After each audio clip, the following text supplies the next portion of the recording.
নমস্কার বন্ধুরা, পম্পার কিচেনে আপনাদের সকলকে স্বাগত। আজ আমি আপনাদের সাথে মাত্র 1 কাপ গমের আটা দিয়ে একটা মজাদার নাস্তার রেসিপি শেয়ার করব। এই নাস্তাটা আমার মতো একবার বানিয়ে দেখবেন। যেমন নরম তুলতুলে তেমনই জালিদার। একটা দুটো খেলে দেখবেন মনই ভরবে না। আর সাথে বানাবো টক ঝাল মিষ্টি একটা অপূর্ব স্বাদের চাটনি। সকালে ব্রেকফাস্ট বলুন বা বাচ্চাদের স্কুল টিফিন, তেল ছাড়া এই স্বাস্থ্যকর নাস্তাটা খুব কম সময়ে ঝটপট বানিয়ে নিতে পারেন। আশা করছি আপনাদের সবার ভীষণ ভালো লাগবে। তাহলে চলুন দেরি না করে আজকের এই অপূর্ব স্বাদের নাস্তার রেসিপিটা দেখে নেওয়া যাক। আজকে এই জালিদার নাস্তাটা বানানোর জন্য দেখুন এখানে আমি নিয়েছি এই বাটি মাপ করে 1 বাটি আটা। এখানে 100 গ্রাম আটা রয়েছে। তো এখানে আমি গমের আটা ব্যবহার করছি, আপনারা চাইলে এখানে ময়দাও ব্যবহার করতে পারেন। তো এই 1 বাটি আটা আমি দিয়ে দিলাম। এর মধ্যে দিয়ে দেবো 25 গ্রাম আতপ চালের গুঁড়ি, এটা অপশনাল, ব্যবহার নাও করতে পারেন। দিয়ে দেবো সামান্য একটু লবণ, দিয়ে দেবো 1 চামচের মতো চিনি। চিনিটাকেও কিন্তু আপনারা অ্যাভয়েড করতে পারেন। যদি এই নাস্তাটা একটু মিষ্টি মিষ্টি পছন্দ করেন তাহলে কিন্তু এই চিনিটা ব্যবহার করবেন, নতুবা চিনিটাকে কিন্তু আপনারা স্কিপও করতে পারেন। সমস্ত শুকনো উপকরণ প্রথমে একটু আমি ভালোভাবে মিক্সড করে নেব। এবার নিয়ে নিয়েছি টক দই। টক দই এখান থেকে আমি 2 চামচের মতো দিয়ে দেবো, খুব বেশি দরকার নেই, 2 চামচের মতো দিলেই হবে। এবার এখানে দিয়ে দেবো জল, নর্মাল জল এখানে আমি ব্যবহার করব। জলটা একেবারে খুব বেশি দিয়ে দেবেন না, অল্প অল্প দিয়ে এটাকে খুব ভালোভাবে কিন্তু মিক্সড করতে হবে। আর জলের পরিমাণটা আমি এখন বলছি না, জলটা এই ব্যাটারটার ঘনত্ব কেমন হবে তার উপর ডিপেন্ড করে কিন্তু ব্যবহার করতে হবে। মিশ্রণটাকে আমি খুব ভালোভাবে রেডি করে নিয়েছি, তবে এখন আমি আপনাদের ঘনত্বটা দেখাচ্ছি না, আমি আপনাদের একদম শেষে মানে একটু পরেই দেখাবো। তো এটাকে আমি প্রথমে 10 মিনিটের জন্য রেস্টে রেখে দেবো, ততক্ষণ আমি আর একটা কাজ কমপ্লিট করব। 10 মিনিট পর আবার আমি ফিরে আসছি, আর তখনই দেখিয়ে দেবো ব্যাটার ঘনত্ব কেমন হয়েছে বা কেমন হলে আজকের এই নাস্তাটা একদম জালিদার হবে আর একদম পারফেক্ট হবে। তো যাই, এটাকে আমি 10 মিনিটের জন্য রেস্টে রেখে দেবো। এবার দেখুন গ্যাসটাকে জেলে দিয়ে এরকম একটা জালিদার স্ট্যান্ড আমি বসিয়ে দিয়েছি, আর নিয়ে নিয়েছি একটা টমেটোটাকে আমি দিয়ে দিলাম এর মধ্যে। আর এখানে দিয়ে দেবো একটা কাঁচা লঙ্কা, আর দিয়ে দেবো একটা শুকনো লঙ্কা। এবার এই টমেটোটাকে আমি একটু পুড়িয়ে নেব, আর কাঁচা লঙ্কা শুকনো লঙ্কাটাকেও কিন্তু আমি একটু ভালোভাবে পুড়িয়ে নেব। দেখুন শুকনো লঙ্কাটা কিন্তু পুড়ে গেছে, এটাকে আমি উঠিয়ে নিলাম। কাঁচা লঙ্কাটাকেও আমি পুড়িয়ে নিয়েছি, এটাকে উঠিয়ে নিলাম। এবার এই টমেটোটাকে আমি একটু পুড়িয়ে নেব, একটু এইভাবে কিন্তু ঘুরিয়ে ফিরিয়ে এটাকে পুড়িয়ে নিতে হবে। এবার দেখুন টমেটোটাকে আমি খুব ভালোভাবে কিন্তু পুড়িয়ে নিয়েছি। এবার এই টমেটো আর লঙ্কাটাকে একটু হালকা ঠান্ডা করে নেব।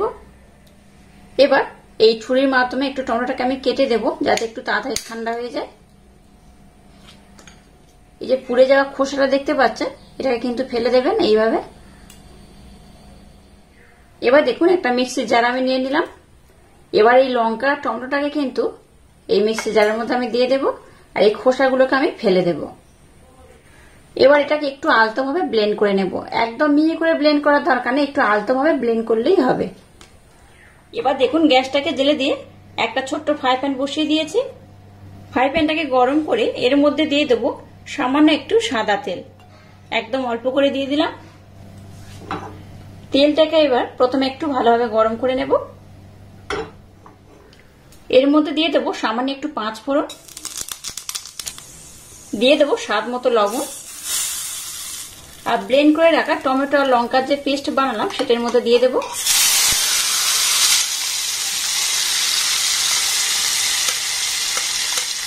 এবার সমস্ত উপকরণ একটু আমি নাড়াচাড়া করে নেব। টমেটো যদি একটু পুড়িয়ে নেওয়ার পর এইভাবে রান্না করেন বা চাটনিটা বানান তাহলে কিন্তু দারুণ লাগে। তো আজকের আমি যে নাস্তাটা বানাচ্ছি তার জন্য স্পেশাল চাটনি এটা আমি বানাচ্ছি। এইভাবে একবার আমার মতো চাটনিটা বানিয়ে দেখবেন, দারুণ খেতে লাগে, টক টক ঝাল ঝাল মিষ্টি মিষ্টি, অসাধারণ খেতে হয়। এবার এখানে দিয়ে দেবো স্বাদ মতো চিনি। মিষ্টির জন্য এখানে আমি চিনি ব্যবহার করছি, আপনারা চাইলে চিনির পরিবর্তে মিছরি কিংবা গুড়ও ব্যবহার করতে পারেন। এখানে কিন্তু কোন রকম জলের ব্যবহার করবেন না, জল ছাড়া এই চাটনিটাকে বানিয়ে নিতে হবে। গ্যাসের ফ্লেমটাকে একদম লো রেখে একটু নাড়াচাড়া করে এইভাবে ফুটে নিলেই কিন্তু আজকে চাটনিটা রেডি হয়ে যাবে। অবশ্য কিন্তু এখানে লবণ আর মিষ্টির পরিমাণটা টেস্ট করে নেবেন। যেহেতু আমি একটা টমেটোর জন্য দুটো লঙ্কা ব্যবহার করেছি, তাই ঝালের পরিমাণটা আশা করছি একটু বেশি হবে। তো একটু ঝাল ঝাল হলে বেশি খেতে ভালো লাগবে। ঝালের সাথে ব্যালেন্সটা ঠিক রাখার জন্য লবণ আর মিষ্টির পরিমাণটা একবার চেক করে নেবেন। দেখুন চাটনিটাকে আমি একদম রেডি করে নিয়েছি। এখানে কিন্তু আর কোনো উপকরণ অ্যাড করার দরকার নেই, এইভাবে চাটনিটাকে বানিয়ে নিলেই হবে। তো যাই হোক, চাটনিটাকে এই পাত্রের মধ্যে আমি সার্ভ করে নিলাম।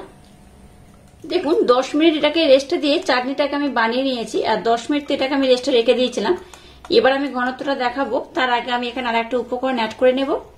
এবার দেখুন এখানে আমি বেকিং পাউডার নিয়েছি 1 চামচ। এখানে বেকিং সোডা কিন্তু আমি ব্যবহার করব না, বেকিং পাউডার 1 চামচের মতো ব্যবহার করলাম। এবার এই বেকিং পাউডারটাকে এর সাথে আমি খুব ভালোভাবে কিন্তু ব্লেন্ড করে নেব।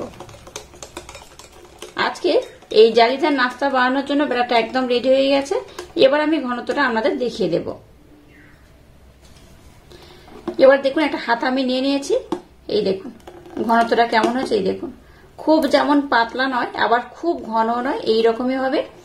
আর এই চামচটা দেখুন, দেখলেই বুঝতে পারবেন। এই দেখুন একটা ভালো রকম কিন্তু লেয়ার পড়ে যাবে, এই দেখুন। আর এই যে দাগ দিলাম, দেখে বুঝতেই পারছেন লেয়ারটা কেমন হয়েছে, এই রকম কিন্তু হবে। এই দেখুন, তো এইভাবে আমি ব্যাটারটাকে বানিয়ে নিয়েছি।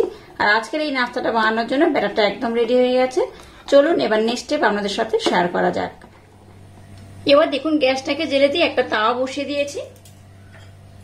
তাওয়াটাকে আমি খুব ভালোভাবে গরম করে নিয়েছি। এবার দেখুন একটু সাদা তেল নিয়েছি, এইভাবে তেলে ব্রাশ করে দেব। তেল দেওয়ার পর তাওয়াটাকে আমি আরেকবার একটু ভালোভাবে গরম করে নেব। এবার যে ব্যাটারটাকে বানিয়েছিলাম সেই ব্যাটারটা আমি নিয়ে নিয়েছি। এখান থেকে 1 হাতা ব্যাটার এবার আমি দিয়ে দেব।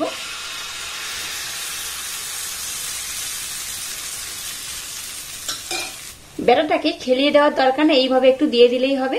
আর দেখবেন এটা কিন্তু আস্তে আস্তে জালিদার হয়ে যাবে। এই দেখুন এর মধ্যে কিন্তু শুরু হয়ে গেছে ছিদ্র হচ্ছে, দেখতেই পাচ্ছেন কত সুন্দর একটা ছিদ্র উঠছে। এই দেখুন প্রত্যেকটা কিন্তু এইভাবে খুব সুন্দরভাবে ছিদ্র হয়ে যাবে। আমি যেভাবে বানাচ্ছি আমার মতো অবশ্যই একবার হলে ট্রাই করবেন, আশা করছি আপনাদের ভীষণ ভালো লাগবে।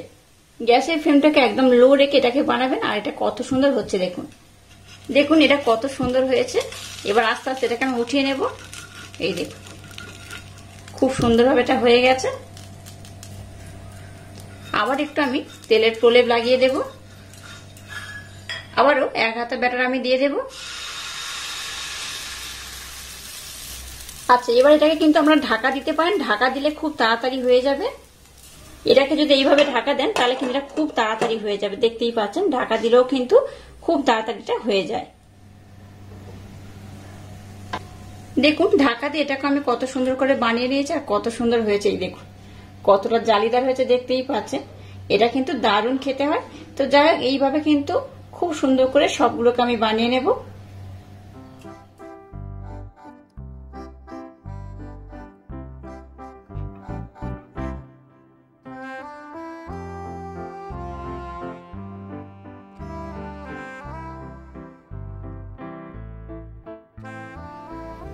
দেখুন এই সমস্ত নাস্তাগুলোকে আমি কত সুন্দর করে বানিয়ে নিয়েছি। আর প্রত্যেকটা দেখুন কত সুন্দরভাবে হয়েছে, আর প্রত্যেকটা কিন্তু জালিদার হয়েছে। এই দেখুন, আর পিছনের পোর্শনটা দেখুন কত সুন্দর হয়েছে, একটাও কিন্তু পুড়েও যায়নি। আর যে তাওয়ার মধ্যে করেছি তার মধ্যে আটকেও যায়নি। দেখুন পিছন থেকেও কিন্তু এই জালিদার অংশগুলো খুব সুন্দরভাবে বোঝা যাচ্ছে, দেখে বুঝতেই পারছেন। আর এই দেখুন কত সুন্দর হয়েছে। এটা কিন্তু ভীষণ নরম হয়, ভীষণ তুলতুলে। এই দেখুন হাত দিয়ে কিন্তু একদম মুঠো করে নেবেন। এই দেখুন এইভাবে নেবেন, তাও কিন্তু ভাঙবে না। এত মোলায়েম, এত স্পঞ্জি হয়, আর সেরকম কিন্তু জালিদারও হয়। বাচ্চা থেকে বড় যে খাক না কেন একবার খেলে দেখবেন বারবার বানাতে বলবে, অসাধারণ খেতে হয়। তেল ছাড়া এরকম একটা হেলদি টিফিন অবশ্য বাড়িতে একবার হলো ট্রাই করবেন, আশা করছি আপনাদের ভীষণ ভালো লাগবে। আর এখানে দেখুন আমি টমেটোর যে চাটনিটা বানিয়ে নিয়েছি সেটা নিয়ে নিলাম। এই চাটনি দিয়ে খেতে কিন্তু অসম্ভব সুন্দর খেতে লাগে। তো প্রত্যেকটা দেখুন আমি সবগুলো দেখাচ্ছি, প্রত্যেকটাই খুব সুন্দর হয়েছে, একটাও কিন্তু বাদ যায়নি, প্রত্যেকটাই জালিদার হয়েছে। আর এইভাবে আটা দিয়ে তেল ছাড়া একটা হেলদি যদি নাস্তা বানানো যায়, বা এরকম যদি একটা টিফিন সকালে বানিয়ে নেন তাহলে কিন্তু দারুণ হয়। বাচ্চাদের স্কুল টিফিন বলুন বা বড়দের অফিস, যখনই বানিয়ে খাবেন তখনই কিন্তু এটা ভালো লাগবে। এই দেখুন একটা আমি দেখাচ্ছি কত সুন্দর হয়েছে, আর একদম কিন্তু তুলো হয়ে গেছে। এই দেখুন একদম তুলোর মতো। এইভাবে কিন্তু আপনারা অবশ্য বাড়িতে একবার হলো ট্রাই করবেন, আশা করছি আপনাদের ভীষণ ভালো লাগবে। আর আজকের এই ইউনিক স্টাইলে নাস্তার রেসিপিটা যদি আপনাদের ভালো লাগে তাহলে চ্যানেলটাকে লাইক শেয়ার কমেন্ট এবং সাবস্ক্রাইব করবেন আর পাশে থাকা বেল আইকনটা প্রেস করে দেবেন। তাহলে টাটা, আবার দেখা হচ্ছে নতুন কোনো রেসিপি নিয়ে।